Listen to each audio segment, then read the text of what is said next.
Salam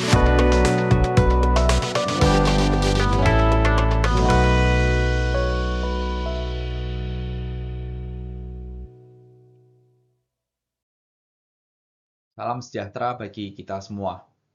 Bapak dan Ibu Asesor yang saya hormati, perkenalkan nama saya Luke Eka Putra, dan saya merupakan dosen Prodi Keperawatan di Fakultas Keperawatan Universitas Pelita Harapan Lipo Village atau Karawaci.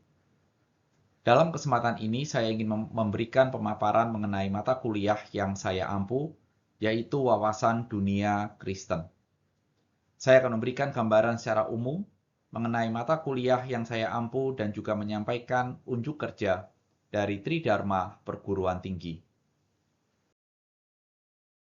Di dalam slide ini saya akan menjelaskan tentang deskripsi dari mata kuliah WDK 2 atau Wawasan Dunia Kristen 2. Bobot dari mata kuliah ini adalah 4 SKS, dan periode studi adalah ada di semester ganjil pada tahun kedua perkuliahan.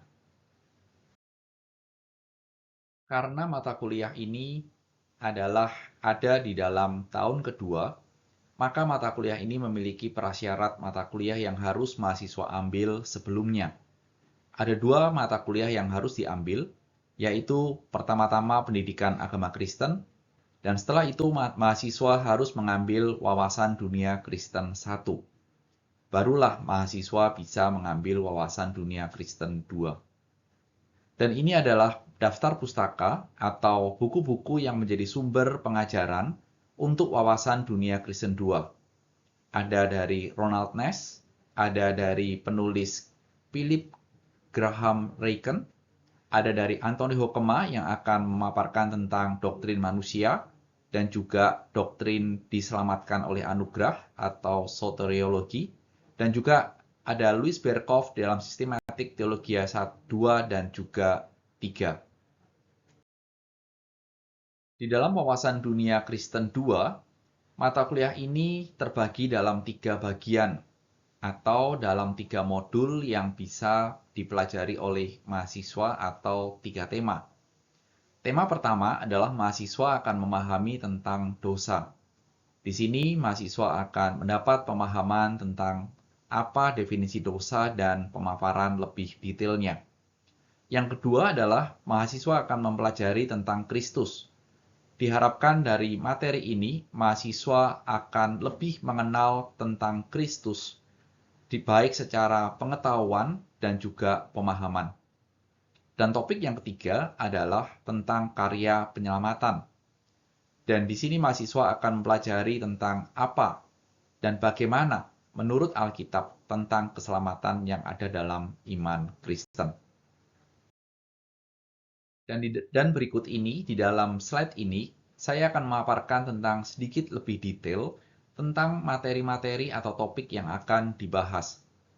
Jadi mata kuliah ini dirancang sedemikian rupa untuk mengembangkan wawasan dunia Kristen dengan memiliki pengajaran pada doktrin dosa, kemudian dilanjutkan dengan doktrin Yesus Kristus dan juga doktrin keselamatan atau yang dikenal dengan soteriologi. Dalam hamartologi atau doktrin dosa akan dibahas mengenai kejatuhan manusia di dalam dosa dan apa yang menjadi efek-efek atau akibat dari kejatuhan itu. Secara khusus, nanti berhubungan dengan penebusan dari Yesus di atas kayu salib sebagai juru selamat. Sebagai sumber keselamatan, penopang, dan pendamaian bagi ciptaannya yang telah jatuh dalam dosa. Sehingga dalam bagian ini, dalam Kristologi akan dibahas juga tentang natur dari Kristus, inkarnasi dari Kristus, natur ilahinya, kemesiasan sebagai raja, imam, nabi, karya penebusan, dan lain sebagainya. Setelah doktrin tentang Kristus akan dikembangkan dengan doktrin keselamatan atau soteriologi yang akan dibahas mengenai bagaimana karya Roh Kudus dalam keselamatan bagi umat pilihan Tuhan. Dan bagaimana pengalaman keselamatan itu boleh dielaborasi dalam Ordo Salutis yang akhirnya dengan buah dari karya ini bagi pembaruan dalam kehidupan seluruh umat manusia dan juga kebudayaan. Inilah sedikit elaborasi tentang pelajaran topik-topik yang ada di dalam wawasan dunia Kristen 2. Untuk capaian pembelajaran bagi mahasiswa, kami mencanangkan bahwa mereka tidak hanya terkait dengan berapa nilai yang mereka dapat, tetapi ada tujuan lain, capaian lain yang harus mereka dapatkan, yaitu mereka bertakwa kepada Tuhan Yang Maha Esa dan mampu menunjukkan sikap religius. Karena kita tahu bahwa negara kita, Indonesia, adalah yang dikenal dengan negara religius. Dan yang kedua adalah menjunjung tinggi nilai kemanusiaan dalam menjalankan tugas berdasarkan agama, moral, dan etika. Ini adalah capaian dari wawasan dunia Kristen 2. Dan capaian dalam pembelajaran mata kuliah ini, kita dapat melihat bahwa mahasiswa dapat juga menunjukkan sikap imannya melalui kehadiran di chapel yang dilaksanakan setiap Rabu pada pagi hari seperti jadwal yang diberikan. Dan juga mahasiswa dapat mendemonstrasikan nilai-nilai agama, moral, etika melalui refleksi atau tulisan-tulisan dari chapel yang mereka harus kerjakan sesuai dengan rubrik penugasan yang ada. Dan juga mahasiswa mampu merancangkan sebuah proyek service learning atau mungkin lebih dikenal dengan seperti pengabdian kepada masyarakat, sehingga apa yang mereka pahami tidak semata-mata menjadi pengetahuan tapi juga boleh teraplikasi di dalam masyarakat. Capaian lain dari pembelajaran mata kuliah ini adalah mahasiswa juga diharapkan mampu untuk mengintegrasikan apa yang menjadi pengetahuan di dalam WDK, Wawasan Dunia Kristen, dengan keilmuan jurusan dalam bentuk service learning sebagai pengabdian kepada masyarakat sesuai dengan rubrik yang ada dalam ujian akhir semester. Dan juga mahasiswa mampu menganalisa konsep dosa dan Kristus sesuai dengan wawasan dunia Kristen melalui pengerjaan ujian tengah semester yang tepat. Untuk pelajaran wawasan dunia Kristen 2, berikut adalah metode pembelajaran yang dikembangkan. Jadi sebelum kelas berlangsung, kami mengharapkan mahasiswa boleh belajar mandiri dengan membaca materi dan juga komplementari. Kemudian mahasiswa juga mempelajari video dari materi yang diberikan, yang diupload, dan juga komplementari dan juga mengerjakan aktivitas pra-kelas. Setelah mahasiswa menyiapkan diri, maka selama kelas berlangsung, tatap muka atau tatap maya, kami seringkali menerapkan adanya studi kasus untuk mahasiswa memecahkan atau memberikan tanggapan terhadap kasus-kasus yang kami berikan. Dan di dalam tatap muka ini kami juga memberikan sebuah diskusi, presentasi kelompok yang bersifat kolaboratif. Dan di dalam diskusi itu seringkali ada debat, yaitu bagian yang pro dan bagian yang kontra. Hal itu untuk mempertajam akan pemahaman dan pengetahuan tentang mahasiswa. Dan berikutnya dalam tatap muka seringkali kami akhiri dengan review materi-materi yang dipaparkan atau yang dibahas dengan bentuk games. Dan metode yang kami juga terapkan setelah kelas berlangsung, maka kami juga memberikan kepada mahasiswa forum diskusi melalui Learn, di mana mahasiswa bisa berdiskusi di situ bersama-sama dengan saya sebagai dosen pengampu dan juga dengan mahasiswa lainnya. Selain itu, juga mahasiswa bisa mengerjakan assignment via Learn, membuat proyek dengan kelompok, dan juga refleksi, baik pribadi ataupun secara berkelompok.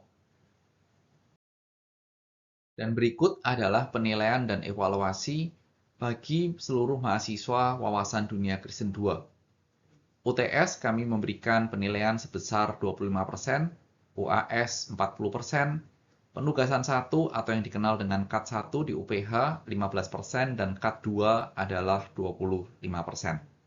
Ini adalah bobot dan persentase dari seluruh tugas yang ada. Dan berikutnya, saya akan memberikan pembelajaran yang terjadi di kelas dalam bentuk video. Oke, selamat siang kepada rekan-rekan mahasiswa yang saat ini kita masuk di dalam tatap muka in-person tentang Medika 2. Siang hari ini saya akan menjelaskan tentang topik di minggu ke-10, yaitu tentang regenerasi, yang melanjutkan topik setelah UTS kemarin. Ya. Nah, sebelum saya masuk ke dalam regenerasi ini, saya ingin mengulas 1 minggu sebelum, di mana kita belajar bersama-sama tentang karya Roh Kudus. Ketika kita berbicara tentang karya Roh Kudus, kita bisa melihat bahwa karya Roh Kudus itu adalah untuk menolong umat Tuhan. Jadi secara sederhananya kita bisa melihat bahwa karya Roh Kudus itu adalah menolong umat Tuhan, memimpin sehingga kehidupan kita itu di dalam dunia ini bisa hidup di dalam terang akan firman Tuhan. Nah, ketika kita melihat akan hal ini adalah satu hal yang terkait dengan hal-hal praktis. Tetapi di dalam kesempatan ini, ketika kita melanjutkan materi kita akan melihat bahwa karya Roh Kudus dikaitkan dengan keselamatan. Karena ketika kita berbicara tentang karya Roh Kudus tidak bisa lepas dari karya keselamatan. Dan memang disitulah kita melihat bahwa peran utama dari Roh Kudus dalam kehidupan kita. Karya Roh Kudus dalam keselamatan itu, kalau boleh dikatakan, ada 7 hal yang perlu kita perhatikan, dan ini akan menjadi topik bahasan sampai akhir semester. Tetapi hari ini saya akan membahas tentang poin yang pertama, yaitu tentang regeneration. Nah, apa itu regeneration?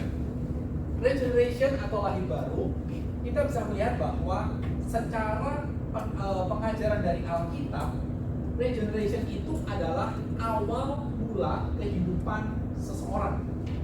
Jadi pemahaman regenerasi lahir baru itu di dalam kehidupan kita sebagai anak Tuhan adalah awal mula dari kehidupan, bukan dalam sebuah pengertian bayi yang baru lahir, tetapi awal mula kehidupan secara kerohanian. Ini menjadi satu hal yang perlu diperhatikan, karena Roh Kudus yang memampukan kita untuk kita itu bertobat dan percaya. Sehingga ketika kalian saat ini adalah bisa percaya kepada Kristus, itu semata-mata bukan karena kita, tetapi Roh Kudus yang memampukan. Dan itulah awal dari lahir baru. Begitu. Ya. Nah, dan karya Roh Kudus ini di dalam sebuah tahapan regenerasi lahir baru, saya mengajak kalian untuk melihat poin yang ada di skrip, yaitu adalah 1, mengubah hati. Jadi karya Roh Kudus itu dalam kehidupan orang berdosa pertama-tama adalah mengubah hati kita. Ketika Roh Kudus mengubah hati kita, kemudian Roh Kudus memampukan orang untuk percaya. Jadi orang berdosa, hatinya itu ibaratnya beku, hatinya itu dingin, kemudian diubah oleh Roh Kudus untuk kemudian percaya dan bertobat dari dosa. Jadi kalau kita melihat bahwa dosa itu membuat hati manusia benar-benar kotor, benar-benar tidak mampu untuk berbalik kepada Allah, dan itulah yang menjadi karya dari Roh Kudus untuk kehidupan kita. Jadi pertama-tama adalah telah lahir baru. Ini menjadi satu hal yang kita lihat, inilah karya dari Roh Kudus. Nah, ketika kita melihat kalau Roh Kudus yang berkarya, maka kata lahir baru di dalam Alkitab itu adalah satu tindakan dari Allah. Jadi benar-benar perhatikan, ketika kita bertobat, kita percaya lahir baru itu adalah bentuk tindakan dari Allah. Mungkin kita berpikir begini, apakah ketika Allah memampukan kita sebagai manusia seringkali berpikir, tuh aku kan juga bisa berespon. Ketika kita memikirkan bahwa kita juga berespon, terbersit dalam pikiran kita bahwa kalau begitu ada unsur aku dong, ada unsur manusia. Kalau aku tidak mau, maka aku juga bisa menolak. Tapi dalam Alkitab dikatakan bahwa ketika kita dilahirbarukan, manusia itu pasif, dan semata-mata itu adalah tindakan Allah terjadi sekali dalam hidup kita. Ini menjadi satu hal yang kita perlu lihat, bahwa ketika terjadi sekali, kita dilahirkan kembali dalam roh. Sehingga kita bisa melihat bahwa ketika Roh Kudus memampukan kita, ini adalah masuk ke dalam sebuah kalimat, yaitu anugerah yang tidak bisa ditolak. Ini bagian yang kita bisa lihat. Sebelum saya melanjutkan ke dalam topik berikutnya, apakah ada yang ingin ditanyakan? Oke, apakah ada yang mau bertanya? Kalau tidak ada, saya punya sebuah pertanyaan yang berharap kalian bisa memberikan sebuah respon. Pertanyaannya adalah, mengapa Roh Kudus yang harus mengubah dan memampukan orang berdosa untuk bertobat? Ini menjadi satu pertanyaan yang berharap boleh menyimpulkan atau boleh katakan mengkristalkan pemahaman kita terhadap materi-materi yang sebelumnya. Ada yang mau mencoba untuk menjawab? Yuk, silakan. Di sini aja. Langsung aja. Oke. Tadi bertanya mengapa harus Roh Kudus yang mengubah hati dan memampukan orang berdosa untuk bertobat. Setelah yang saya tangkap tadi melalui penjelasan Bapak, Roh Kudus tuh sebagai kayak kan manusia tuh berdosa dan kita tuh penuh kedagingan gitu. Roh Kudus di sini fungsinya untuk apa? Untuk menolong kita supaya terhubung gitu dengan Tuhan agar bisa lahir baru seperti yang Bapak jelaskan tadi, regenerasi gitu, awal mula kehidupan secara kerohanian, dan untuk mengubah hati yang mati menjadi hidup kembali gitu secara rohani. Dan itu untuk memampukan juga kita supaya bisa percaya dan bertobat. Oke, thank you Robert buat jawabannya. Ada yang lain sebelum saya menyimpulkan? Oke, silakan. Pertanyaan, mengapa harus Roh Kudus yang mengubah hati dan memampukan orang berdosa untuk bertobat? Sebetulnya peran Roh Kudus sendiri kalau menurut saya pribadi itu Roh Kudus ini membantu kita untuk melembutkan hati kita. Jadi hati kita dilembutkan dan kita bisa menerima firman Tuhan seperti yang setiap ibadah saya dengar itu, supaya kita enggak terjerumus di dosa-dosa itu aja. Kalau kita sebetulnya kita sendiri mampu, tapi keinginan daging yang sangat kuat itu membuat kita yang lemah. Itu menurut saya, Pak. Oke, thank you. Kalau kita melihat akan hal ini, mengapa Roh Kudus yang mengubah dan memampukan orang berdosa untuk bertobat, kita bisa melihat bahwa di dalam Alkitab menjelaskan bagaimana kondisi dari manusia yang berdosa. Saya ada yang bold di sini, yaitu bahwa ketika manusia berdosa, maka tidak ada yang benar dan tidak ada yang mencari Allah. Jadi kita bisa melihat bahwa kecenderungan manusia berdosa adalah sama sekali tidak mencari Allah. Sehingga kalau tidak mencari Allah, bagaimana mereka bisa memikirkan tentang Tuhan? Bagaimana mereka bisa memikirkan bahwa bagaimana aku mengasihi Tuhan? Nah, inilah yang kita perlu lihat bahwa kondisi manusia benar-benar ketika manusia berdosa itu tidak mampu untuk menyelamatkan dirinya. Kalimat dari Anthony Hoekema mengatakan bahwa karena kerusakan ini, manusia tidak mampu untuk menyelamatkan dirinya atau tidak mampu untuk berpaling kepada Allah di dalam iman dan kasih tanpa karya Roh Kudus. Artinya, dalam bahasa saya secara gampangnya adalah yang disuka oleh manusia adalah hal-hal yang bertentangan dengan Allah. Sederhananya seperti itu. Dan di dalam Efesus pasal 2 ayat 1 dikatakan kamu dahulu mati karena apa? Pelanggaran-pelanggaran dan dosa-dosamu. Clear. Dari Roma, dari Efesus, dari teolog Anthony Hoekema mengatakan bahwa tanpa Roh Kudus kita tidak mampu untuk mengasihi dan percaya kepada Allah. Nah, ketika kita melihat hal itu, apakah ada yang ingin ditanyakan sekarang sebelum saya melanjutkan ke pertanyaan ke materi berikutnya? Silakan. Istilah